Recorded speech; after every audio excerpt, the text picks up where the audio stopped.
नमस्कार मंडळी.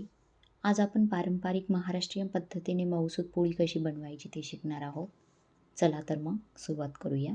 साहित्य: 2 कप गव्हाचे पीठ, चिमूटभर मीठ, पाणी गरजेनुसार, 1 टीस्पून तेल, थोडं कोरडं पीठ.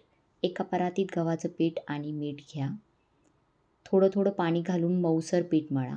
8 ते 10 मिनटं नीट मळून थोडं तेल लावून पीठ झाकून ठेवा.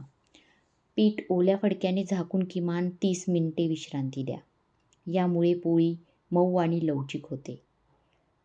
पिठाचे छोटे गोळे करून घ्या. थोडं पीठ लावून पातळ व समसर गोल पोळी लाटावी. मध्यम आचेवर तवा तापवून लाटलेली पोळी टाका. फुगायला लागल्यावर पलटवा व दुसऱ्या बाजूने शेकून फुगवा.